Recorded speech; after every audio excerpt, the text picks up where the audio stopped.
Hello friends, late చేయకుండా July 28, 29 current affairs చూద్దాం. First question. Commonwealth గేమ్స్‌లో పురుషుల 10,000 మీటర్ల పరుగులో రజత పతకం గెలిచిన తొలి భారతీయుడు ఎవరు? కరెక్ట్ ఆన్సర్ గుల్‌వీర్ సింగ్ అండి. ఆయన 27 నిమిషాల 49.78 సెకన్లలో రేసును పూర్తి చేశారండి. ఆస్ట్రేలియాకు చెందిన కైర్ రాబిన్సన్ 27 నిమిషాల 48.93 సెకన్లతో స్వర్ణ పతకం సాధించారండి. సో, చూసుకోండి సెకండ్లు అండ్ మిల్లీ సెకండ్లు ఎంత వాల్యుబులో ఇక్కడ మనకు తెలుస్తుంది. గుల్‌వీర్ సింగ్ గతంలో 2022 హాంగ్‌జౌ ఆసియా క్రీడల్లో 2023లో నిర్వహించారు. అక్కడ 10,000 మీటర్ల విభాగంలో కాంస్య పతకం కూడా గెలుచుకున్నాడు. సో, ఒకసారి కీ పాయింట్స్ చూసుకుంటే కామన్‌వెల్త్ గేమ్స్‌లో పురుషుల ఎంతండి 10,000 మీటర్ల పరుగులో రజత పతకం గెలిచిన తొలి భారతీయుడు ఎవరు అంటే గుల్‌వీర్ సింగ్. ఎంత టైంలో రేసును పూర్తి చేశారండి? 27 నిమిషాల 49.78 సెకన్లు. మరి స్వర్ణ పతకం ఎవరు సాధించారంటే ఆస్ట్రేలియాకు చెందిన కై రాబిన్సన్.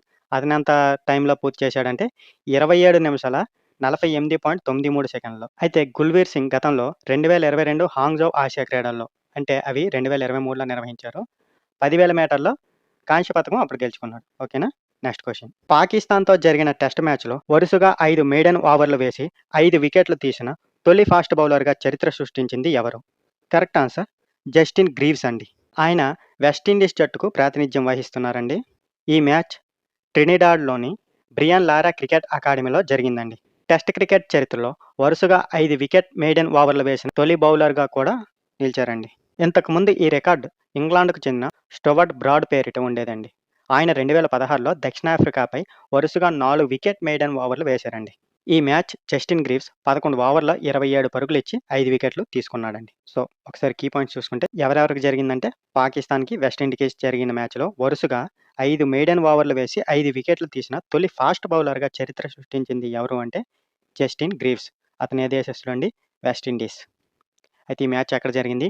ట్రినిడాడ్‌లోని బ్రియాన్ లారా క్రికెట్ అకాడమీలో జరిగిందండి. అయితే టెస్ట్ క్రికెట్ చరిత్రలో వరుసగా 5 వికెట్ మెయిడెన్ ఓవర్లు వేసిన తొలి బౌలర్ కూడా ఆయనేనండి. అయితే ఇంతకుముందు ఈ రికార్డ్ ఎవరి పేరు మీద ఉండేదంటే ఇంగ్లాండ్‌కు చెందిన స్టోవర్ట్ బ్రాడ్ పేరిట ఉండేది. ఎప్పుడంటే 2016లో ఎవరిపై? దక్షిణాఫ్రికాపై వరుసగా 4 వికెట్ మెయిడెన్ ఓవర్లు వేశారు.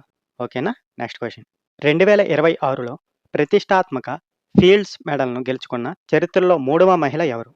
కరెక్ట్ ఆన్సర్ హాంగ్ వాంగ్ అండి. ఫీల్డ్స్ మెడల్‌ను గణిత శాస్త్రంలోని నోబెల్ బహుమతిగా పిలుస్తారండి.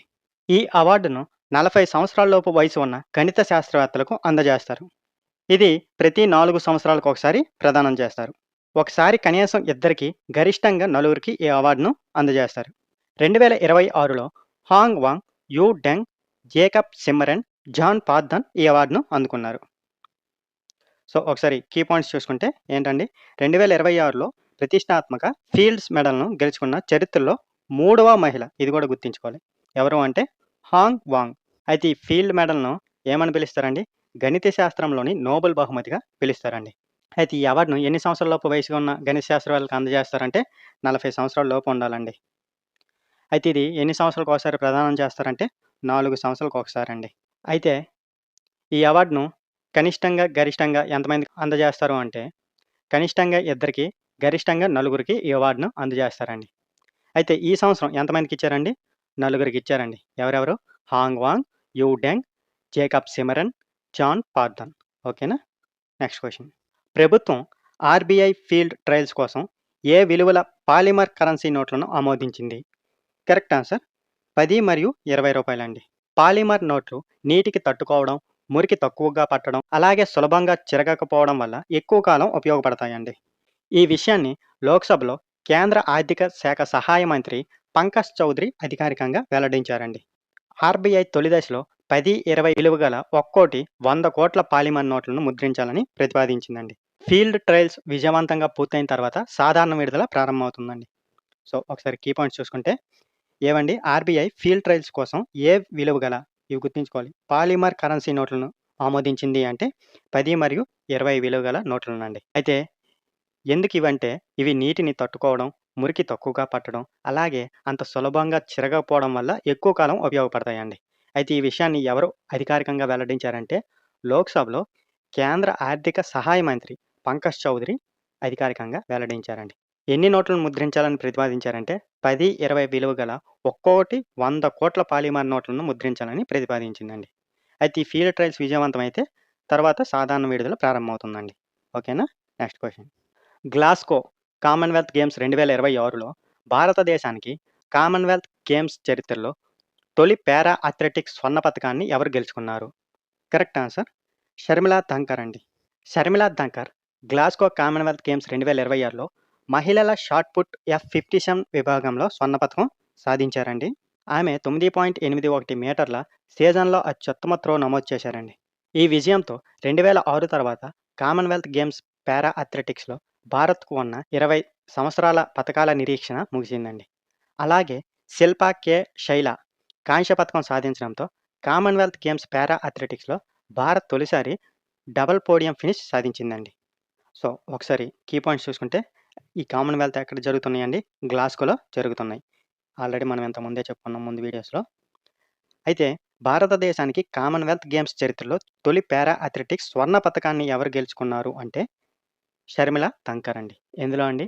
మహిళల షాట్ పుట్ F57 విభాగంలో ఈ స్వర్ణ పతకం సాధించారండి. అయితే ఆమె ఎంత త్రో చేశారండి? 9.81 మీటర్లండి. సీజన్‌లోనే అత్యుత్తమ ప్రదర్శన అయిందండి. అయితే ఈ విజయంతో 2006 తర్వాత కామన్‌వెల్త్ గేమ్స్ పారా అథ్లెటిక్స్‌లో భారత్‌కు ఉన్న 20 సంవత్సరాల పతకాల నిరీక్షణ ముగిసిందండి. అలాగే శిల్పా కె. శైల కాంస్య పతకం సాధించడంతో కామన్‌వెల్త్ గేమ్స్ పారా అథ్లెటిక్స్‌లో భారత్ తొలిసారి డబుల్ పోడియం ఫినిష్ సాధించిందండి. ఓకేనా? Next question. ప్రధానమంత్రి నరేంద్ర మోదీ ప్రకటించిన పరీక్షల సంస్కరణల కోసం ఏర్పాటు చేసిన ఉన్నత స్థాయి టాస్క్ ఫోర్స్‌కు ఎవరు నాయకత్వం వహిస్తున్నారు? కరెక్ట్ ఆన్సర్ నందన్ నీలేకని అండి. ఈ కమిటీలో మొత్తం 6 నిపుణులు ఉన్నారండి. వీరిలో మాజీ ఇస్రో చైర్మన్ ఎస్. సోమనాథ్, మాజీ IB director Tapan Deka, IIT Madras director V. Kamakoti సభ్యులుగా ఉన్నారండి. నీట్ యూజీ 2026 పేపర్ లీక్ వివాదం అనంతరం ఈ టాస్క్ ఫోర్స్ ఏర్పాటు చేయబడిందండి. కీ పాయింట్ ఏంటంటే ప్రధానమంత్రి నరేంద్ర మోదీ ప్రకటించిన పరీక్షల సంస్కరణల కోసం ఏర్పాటు చేసిన ఉన్నత స్థాయి టాస్క్ ఫోర్స్‌కు ఎవరు నాయకత్వం వహిస్తున్నారు అంటే నందన్ నీలేకని. అయితే ఈ కమిటీలో మొత్తం ఎంతమంది సభ్యులు ఉన్నారు? 6 ఉన్నారండి. ఎవరు వాళ్ళు అంటే మాజీ ఇస్రో చైర్మన్ ఎస్. సోమనాథ్, మాజీ IB director Tapan Deka, IIT Madras director V. Kamakoti సభ్యులుగా ఉన్నారండి. అయితే ఇది ఎందుకు ఏర్పాటు చేయబడిందంటే నీట్ యూజీ 2026 పేపర్ లీక్ వివాదం అనంతరం ఈ టాస్క్ ఫోర్స్ అనేది ఏర్పాటు చేయబడిందండి. ఓకేనా? Next question. భారతదేశపు తొలి ప్రత్యక్ష వాణిజ్య కంటైనర్ సరుకు రైలు ఏ సవరించిన ప్రోటోకాల్ కింద నడిచింది? Correct answer Bharat Nepal rail transit protocol అండి. ఈ సరుకు రైలు నేపాల్‌కు చేరుకుందండి. ఇందులో 40 బోగీల కానోలో సరుకును రవాణా చేశారండి. ఈ సేవ ద్వారా కోల్కతా పోర్ట్ నుండి నేపాల్‌లోని బిరాట్ నగర్ వరకు సరిహద్దులో సరుకు మార్చాల్సిన అవసరం లేకుండా నేరుగా కంటైనర్ రవాణా సాధ్యమైందండి. దీంతో రవాణా సమయం, లాజిస్టిక్స్ ఖర్చు, సరుకు నిర్వహణ వ్యయం తగ్గడంతో పాటు భారత్ నేపాల్ వాణిజ్యానికి ఊతం లభిస్తుందండి. సో, కీ పాయింట్స్ చూసుకుంటే భారతదేశపు తొలి ప్రత్యక్ష వాణిజ్య కంటైనర్ సరుకు రైలు ఏ సవరించిన ప్రోటోకాల్ కింద నడిచింది అంటే భారత్ నేపాల్ రైలు ట్రాన్సిట్ ప్రోటోకాల్ అండి. అయితే ఈ రైలు ఎక్కడ చేరుకుంది? నేపాల్‌కి చేరుకుంది. అయితే ఇందులో ఎన్ని బోగీలు ఉన్నాయి? 40 బోగీల్లో ఏది కానోలో సరుకును రవాణా చేశారండి. ఎక్కడి నుంచి ఇది వెళ్ళిందంటే కోల్కతా పోర్ట్ నుండి నేపాల్‌లోని బెరాట్ నగర్ వరకు సరిహద్దుల్లో సరుకు మార్చాల్సిన అవసరం లేకుండా నేరుగా కంటైనర్ రవాణా సాధ్యమైందండి. దీంతో రవాణా సమయం, లాజిస్టిక్స్ ఖర్చు, సరుకు నిర్వహణ వ్యయం తగ్గడంతో పాటు భారత్ నేపాల్ వాణిజ్యానికి ఊతం లభించిందండి. ఓకేనా? Next question. BIMCO ICS seafarer workforce report 2026 ప్రకారం ప్రపంచంలో నావికుల సరఫరాలో భారత్ ఏ స్థానంలో నిలిచింది? కరెక్ట్ ఆన్సర్ రెండవ స్థానం అండి. కేంద్ర పోర్టులు, షిప్పింగ్ మరియు జలమార్గాల మంత్రి సర్బానంద సోనోవాల్ ఈ విషయాన్ని వెల్లడించారండి. 2015లో ప్రపంచ నావికుల్లో భారత్ వాటా 5.2% మాత్రమే ఉండగా 2026 నాటికి అది 12.16%కి పెరిగిందండి. ప్రస్తుతం ప్రభుత్వం మిషన్ 20% లక్ష్యంతో ప్రపంచ నావికుల్లో భారత్ వాటాను 20%కి పెంచేందుకు కృషి చేస్తుందండి. ప్రపంచంలో నావికుల సరఫరాలో ఫిలిప్పీన్స్ ఇప్పటికే మొదటి స్థానంలో ఉందండి. సో, ఒకసారి కీ పాయింట్స్ చూసుకుంటే ఏ రిపోర్ట్ అండి? బిమ్కో ఐసీఎస్ సీఫారర్ వర్క్‌ఫోర్స్ రిపోర్ట్ 2026 ప్రకారం ప్రపంచ నావికుల సరఫరాలో భారత్ ఏ స్థానంలో నిలిచింది అంటే కరెక్ట్ ఆన్సర్ రెండవ స్థానం అండి. అయితే మొదటి స్థానంలో ఏది ఉందండి? ఫిలిప్పీన్స్ ఉందండి. ఓకేనా? అయితే ఈ విషయాన్ని ఎవరు వెల్లడించారంటే కేంద్ర పోర్టులు, షిప్పింగ్ మరియు జలమార్గాల మంత్రి ఎవరు? సర్బానంద్ సోనోవాల్ ఈ విషయాన్ని వెల్లడించారండి. అయితే 2015లో ఎంత శాతం వాటా ఉండేదండి భారత్ అంటే 5.2% అండి. అయితే 2026 నాటికి అది ఎంతకొచ్చింది? 12.16% పెరిగింది. అయితే కేంద్ర ప్రభుత్వం లక్ష్యం ఎంత పెట్టుకుంది? మిషన్ 20% అని చెప్పి 20% పెంచేందుకు కృషి చేస్తుంది. ఓకేనా? Next question. Global finance magazine ద్వారా ప్రపంచంలోని ఉత్తమ కన్స్యూమర్ బ్యాంక్ 2026 అవార్డు అందుకున్న భారతీయ బ్యాంక్ ఏది? Correct answer state bank of India అండి. ఈ అవార్డులను 2026 అక్టోబర్ 15న బ్యాంకాక్‌లో జరిగే ఐఎంఎఫ్ లేదా వరల్డ్ బ్యాంక్ యాన్యువల్ మీటింగ్ సందర్భంగా అధికారికంగా ప్రదానం చేయనున్నారండి. ఎస్‌బీఐ భారతదేశంలో అతిపెద్ద ప్రభుత్వ రంగ బ్యాంక్ అండి. మీకు ఆల్రెడీ తెలుసు. దీని ప్రధాన కార్యాలయం ఎక్కడుందండి? మహారాష్ట్ర, ముంబైలో ఉందండి. ప్రస్తుతం ఎస్‌బీఐ చైర్మన్ సిఎస్ శెట్టి అండి. సో, ఒకసారి కీ పాయింట్స్ చూసుకుంటే గ్లోబల్ ఫైనాన్స్ మ్యాగజైన్ ద్వారా ప్రపంచంలో ఉత్తమ కన్స్యూమర్ బ్యాంక్ 2026 అవార్డు అందుకున్న భారతీయ బ్యాంక్ ఏదంటే స్టేట్ బ్యాంక్ ఆఫ్ ఇండియా. అయితే ఈ అవార్డు ఎప్పుడు అధికారికంగా ప్రదానం చేయనున్నారు అంటే 2026 అక్టోబర్ 15న బ్యాంకాక్‌లో జరిగే ఐఎంఎఫ్ లేదా వరల్డ్ బ్యాంక్ యాన్యువల్ మీటింగ్స్‌లో ప్రదానం చేయనున్నారండి. అయితే ఎస్‌బీఐ భారతదేశంలో అతిపెద్ద ప్రభుత్వ రంగ బ్యాంక్ మీకు ఆల్రెడీ తెలుసు. దాని ప్రధాన కార్యాలయం ఎక్కడుందంటే ముంబైలో ఉందండి, మహారాష్ట్రలో. అయితే ప్రస్తుతం ఎస్‌బీఐ చైర్మన్ ఎవరండి? సిఎస్ శెట్టి అండి. ఓకేనా? Next question. స్వదేశీ నౌక ఐఏఎస్వి త్రివేణిలో 314 రోజుల్లో ప్రపంచ ప్రదక్షిణ పూర్తి చేసిన తొలి 3 service all women global sailing యాత్ర ఏది? సముద్ర ప్రదక్షిణ. ఈ యాత్రలో భారత సైన్యం, భారత నౌకాదళం, భారత వైమానిక దళానికి చెందిన మొత్తం 9 మంది మహిళా అధికారులు పాల్గొన్నారండి. ఈ యాత్రను 2025 సెప్టెంబర్ 11న ముంబైలోని గేట్‌వే ఆఫ్ ఇండియా వద్ద ప్రారంభించారండి. 2026 జూలై 22న రక్షణ మంత్రి రాజ్‌నాథ్ సింగ్ అధికారికంగా యాత్రను ముగించారండి. ఈ యాత్రలో భూమధ్య రేఖను 2 సార్లు దాటడంతో పాటు Cape live-in, Cape horn, Cape of good hope అనే 3 ప్రముఖ కేపులను చుట్టి ప్రపంచ ప్రదక్షిణ పూర్తి చేశారండి. కీ పాయింట్స్ చూసుకుంటే స్వదేశీ నౌక పేరేంటండి? ఐఏఎస్వి త్రివేణి. ఎన్ని రోజులండి? 314 రోజుల్లో ప్రపంచ ప్రదక్షిణ పూర్తి చేసిన తొలి 3 service all women global sailing యాత్ర ఏది అంటే సముద్ర ప్రదక్షిణ. అయితే ఈ యాత్రలో ఎవరు పాల్గొన్నారండి? భారత సైన్యం, భారత నౌకాదళం, భారత వైమానిక దళానికి చెందిన మొత్తం ఎంతమంది? 9 మంది మహిళా అధికారులు పాల్గొన్నారండి. అయితే ఇది ఎప్పుడు ప్రారంభించారు ఈ యాత్రనంటే 2025 సెప్టెంబర్ 11న ముంబైలోని గేట్‌వే ఆఫ్ ఇండియా వద్ద ప్రారంభించారు.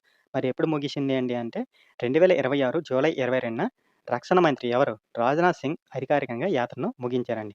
అయితే ఈ యాత్రలో ఏమేమి చుట్టి వచ్చారనంటే భూమధ్య రేఖను 2 సార్లు దాటడంతో పాటు Cape live-in, Cape horn, Cape of good hope అనే 3 ప్రముఖ కేపులను చుట్టి ప్రపంచ ప్రదక్షిణ పూర్తి చేశారండి. ఓకేనా? అన్ని కీ పాయింట్స్ గుర్తుంచుకోవాలి. Next question. Incredible India brand కింద భారతదేశాన్ని ప్రపంచ పర్యాటక గమ్యస్థానంగా ప్రోత్సహించేందుకు పర్యాటక మంత్రిత్వ శాఖ ఏ విమానయాన సంస్థతో అవగాహన ఒప్పందం కుదుర్చుకుంది? కరెక్ట్ ఆన్సర్ ఎయిర్ ఇండియా అండి. ఈ ఒప్పందం 2 సంవత్సరాల పాటు అమల్లో ఉంటుందండి. ఈ భాగస్వామ్య ప్రధాన లక్ష్యం అంతర్జాతీయ పర్యాటకులను భారతదేశానికి మరింతగా ఆకర్షించడం అండి. ఎయిర్ ఇండియా గ్లోబల్ విమాన సర్వీసుల ద్వారా ఇన్బౌండ్ టూరిజాన్ని ప్రోత్సహించడం దీని ఉద్దేశం అండి. ఈ కార్యక్రమంలో వెల్‌నెస్ టూరిజం, ఆధ్యాత్మిక పర్యాటకం, క్రూయిజ్ టూరిజం, ఎంఐసీఈ అంటే meetings, incentives, conferences and exhibitions వంటి రంగాలపై ప్రత్యేక దృష్టి సారించనున్నారండి. ఓకేనా? ఒకసారి కీ పాయింట్స్ చూసుకుంటే ఇంక్రెడిబుల్ ఇండియా బ్రాండ్ కింద భారతదేశాన్ని ప్రపంచ పర్యాటక గమ్యస్థానంగా ప్రోత్సహించేందుకు పర్యాటక మంత్రిత్వ శాఖ ఏ విమానయాన సంస్థతో అవగాహన ఒప్పందం కుదుర్చుకుంది అంటే ఎయిర్ ఇండియా. అయితే ఈ ఒప్పందం ఎన్ని సంవత్సరాల పాటు అమల్లో ఉంటుంది? 2 సంవత్సరాల పాటు అమల్లో ఉంటుంది. అయితే ప్రధాన లక్ష్యం ఏంటండి ఈ భాగస్వామ్యం ఏందంటే అంతర్జాతీయ పర్యాటకులను భారతదేశానికి మరింతగా ఆకర్షించడం. అయితే ఉద్దేశ్యం ఏంటంటే ఎయిర్ ఇండియా గ్లోబల్ విమాన సర్వీసుల ద్వారా ఇన్బౌండ్ టూరిజాన్ని ప్రోత్సహించడం. అయితే ఈ కార్యక్రమంలో దేనిపై ప్రత్యేక దృష్టి పెట్టనున్నారంటే వెల్‌నెస్ టూరిజం, ఆధ్యాత్మిక పర్యాటకం, క్రూయిజ్ టూరిజం, అలాగే ఎంఐసీ అంటే meetings, incentives, conferences and exhibitions వంటి రంగాలపై ప్రత్యేక దృష్టి సారించనున్నారు. ఓకేనా? Next question.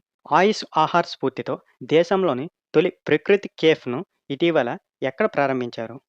Correct answer New Delhi అండి. దీనిని కేంద్ర మంత్రి ప్రతాప్‌రావ్ జాదవ్ ప్రారంభించారండి. ఈ కెఫేకు ఆయుష్ ఆహార్ మార్గదర్శకాలు స్ఫూర్తిగా నిలిచాయండి. కార్యాలయాల్లో ఆరోగ్యకరమైన ఆహార అలవాట్లు మరియు వ్యాధి నివారణ ఆరోగ్య సంరక్షణను ప్రోత్సహించడం దీని ప్రధాన లక్ష్యం అండి.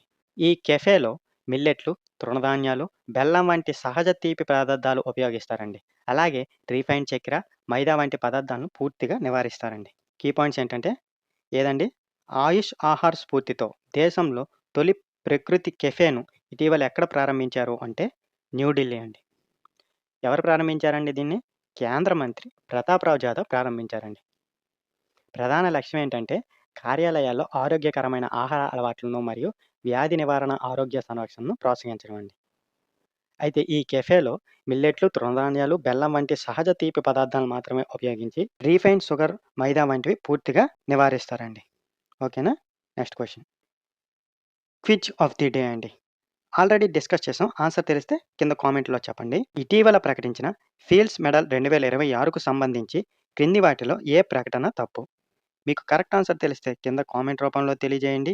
ఈ వీడియో ఉపయోగపడితే లైక్ చేయండి. ఇలాంటి కరెంట్ అఫైర్స్ కోసం మా ఛానల్‌ని సబ్స్క్రైబ్ చేయండి. Thank you for watching.